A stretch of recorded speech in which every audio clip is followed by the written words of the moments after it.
नमस्कार विद्यार्थी मित्रांनो, आजच्या लेक्चर्सला आपण पेपर क्रमांक 3 जो तुमचा सहकारी संस्थांचं लेखापरीक्षण यावरती तुम्हाला फर्स्ट क्वेश्चन जो विचारला जातो प्रश्नपत्रिकेमध्ये पहिला प्रश्न एक तर तुम्हाला रिकामी जागा येतं किंवा चुकी बरोबर येतं. तर आजच्या व्हिडिओ सेक्शन मध्ये आपण चुकी बरोबर हे दोन्ही पॉइंट कव्हर करणार आहोत.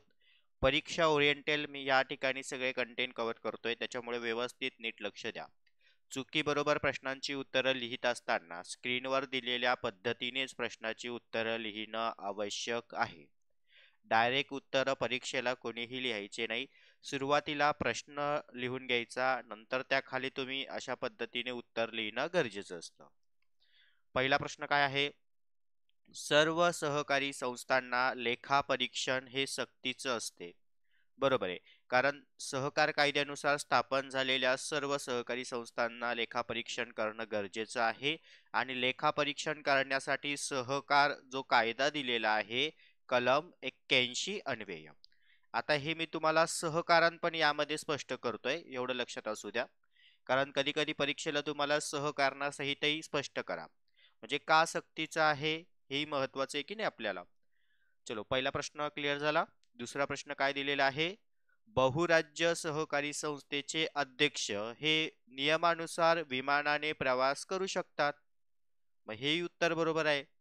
मग यामध्ये सहकारण काय देऊ शकतात की अध्यक्ष हे त्यांच्या वैयक्तिक खर्चातनं विमानातनं प्रवास करू शकतात. बरोबर की नाही? त्यानंतर सहकारी संस्थांचा अंकेक्षक हा लोकसेवक असतो. हे पण उत्तर बरोबर आहे.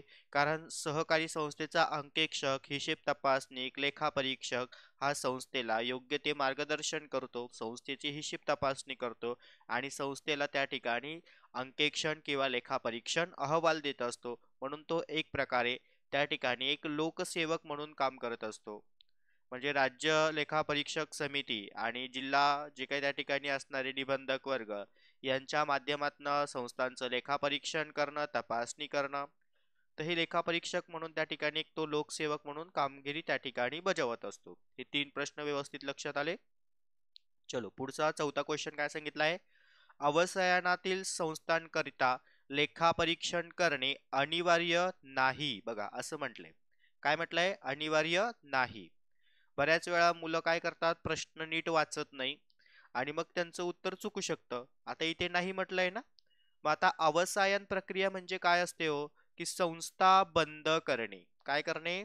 संस्था बंद करणे. मग संस्था जर बंद करायची असेल तर आपल्याला लेखापरीक्षण करणं गरजेचं आहे की नाही संस्थेचं. का? तर संस्थेने घेतलेले कर्ज, सभासदांच्या ठेवी किंवा संस्थेची इतर मालमत्ता यांची आपल्याला त्या ठिकाणी विल्हेवाट लावायची असते की नाही. म्हणजे जे काही कर्ज घेतलं असेल तर ते कर्ज आपल्याला परतफेड करायची असते. ठेवी ठेवल्या असतील तर सभासदांविषयी निर्णय घेतले जातात. मग ह्या सगळ्या गोष्टी तपासणीसाठी आपल्याला लेखा परीक्षण करणं अनिवार्य आहे. पण इथं काय म्हटलंय? नाही म्हटलंय. म्हणून याचं उत्तर काय असेल? चूक असेल. हे 4 पॉइंट लक्षात आले. चलो, 5 नंबर काय म्हटलंय? संस्थेच्या वार्षिक सर्वसाधारण सभेस हजर राहण्याचा अधिकार वैधानिक लेखापरीक्षकाला नसतो म्हटलंय. बघा, जर लेखापरीक्षकच सभेला उपस्थित नसेल तर त्या सभेला काही अर्थच राहणार नाही. कारण लेखापरीक्षक काय करतो? संस्थांचं त्या ठिकाणी तपासणी, हिशेब तपासणी सगळे अहवाल तयार करत असतो की नाही. मग त्या अहवालाच्या प्रति पण सभेमध्ये सादर करणं बंधनकारक असतं. म्हणून या ठिकाणी वैधानिक लेखापरीक्षकास वार्षिक सर्वसाधारण सभेमध्ये हजर राहणं आवश्यक आहे. पण इथे काय म्हटलंय? नसते म्हटलंय. त्याच्यामुळे याचं उत्तर काय असेल? चूक असेल.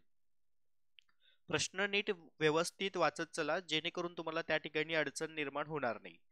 चलो, 5 प्रश्न आपण व्यवस्थित पाहिले, 5ही प्रश्न समजले. आता 6वा प्रश्न आपण पाहूया. 6व्या प्रश्नामध्ये काय सांगितलं आहे की संस्थेच्या बाबतीमध्ये बघा, 6व्या प्रश्नामध्ये काय म्हटलंय? संस्थेने लेखापरीक्षण अहवालाचा दोष दुरुस्ती जो अहवाल आहे, हा दोष दुरुस्ती अहवाल 3 महिन्यामध्ये सादर केला पाहिजे. बरोबर आहे. हे उत्तर बरोबर असणार आहे. मग तुम्ही याच्यामध्ये सहकारण कसं लिहिणार? कारण लेखापरीक्षकाने जेव्हा संस्थेचं लेखापरीक्षण केल्यावरती त्यामध्ये जर काही दोष आढळल्यास तर तो ते संस्थेला दोष दुरुस्ती अहवालाच्या माध्यमातून सादर करण्याची त्या ठिकाणी जी काही प्रोसेस असणार आहे ती प्रोसेस तो त्यांना सांगत असतो.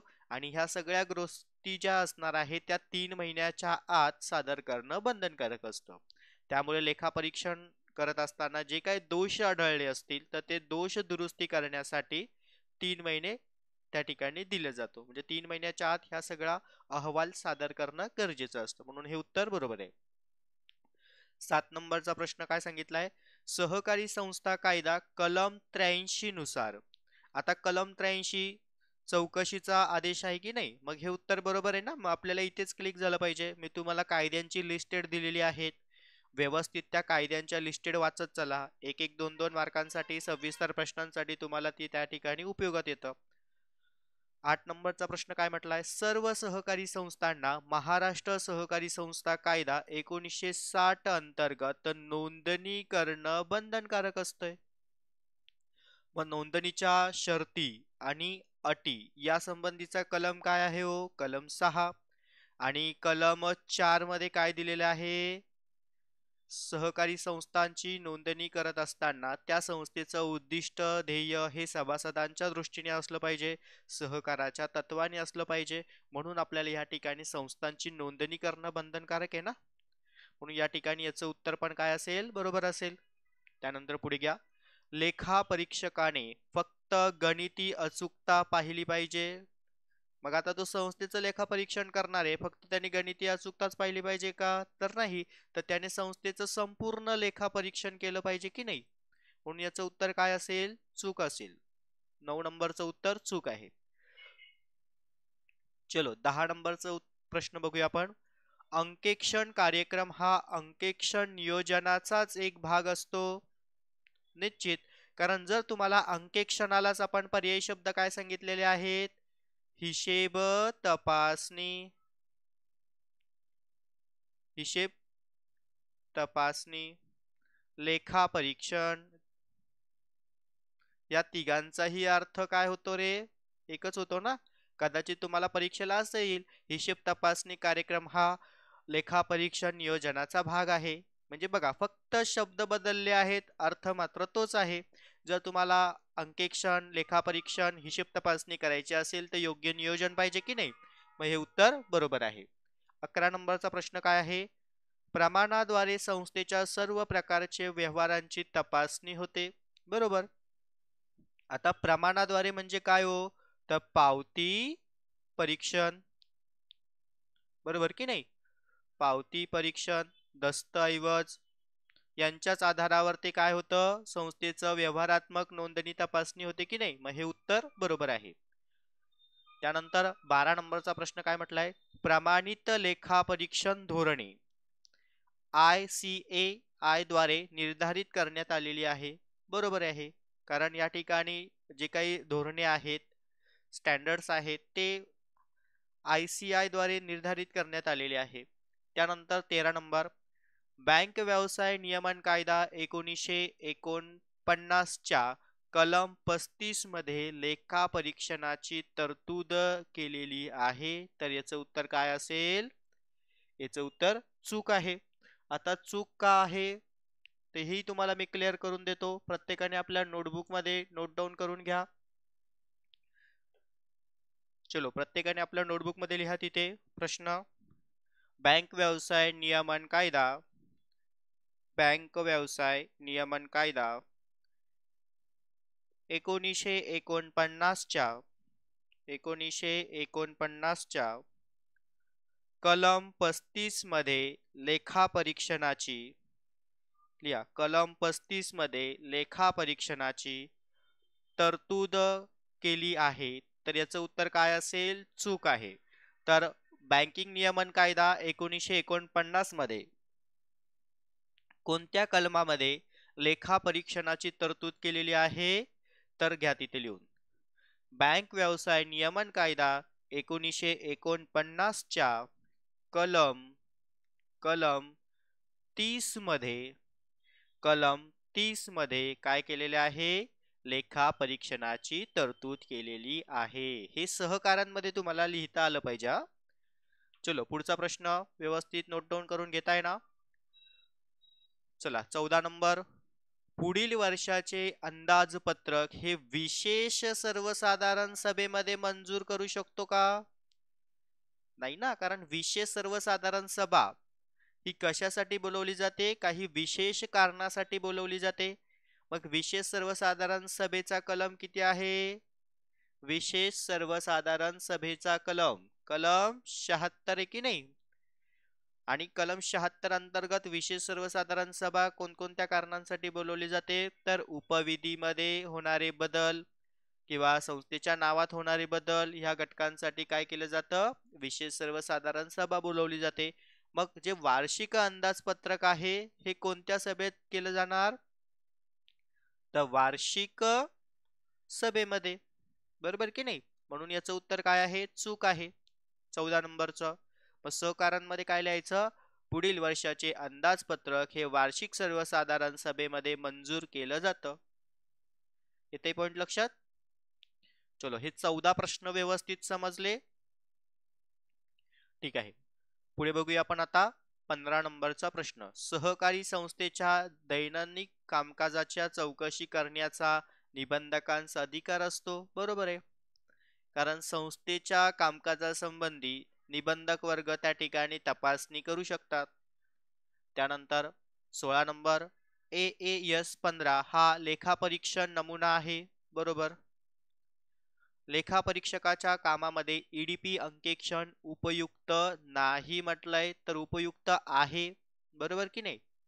म्हणून हे उत्तर इथे चूक आहे. कारण लेखापरीक्षण जर आपण आता सध्याच्या पार्टला पाहिलं तर सगळं इंटरनेट युग आहे. तुमच्या कम्प्युटरच्या साहाय्याने लेखापरीक्षणाचं त्या ठिकाणी रेकॉर्ड देखील तपासले जातात की नाही? म्हणजे संस्थेचा डाटा वगैरे तो सगळा तिथे रेकॉर्ड केला जातो. त्यामुळे EDP अंकेक्षण त्या ठिकाणी महत्वाचं असतं. 18 नंबर. ख्याती म्हणजे गुडविल ही अदृश्य संपत्ती आहे. बरोबर. त्यानंतर 19 नंबर घ्या.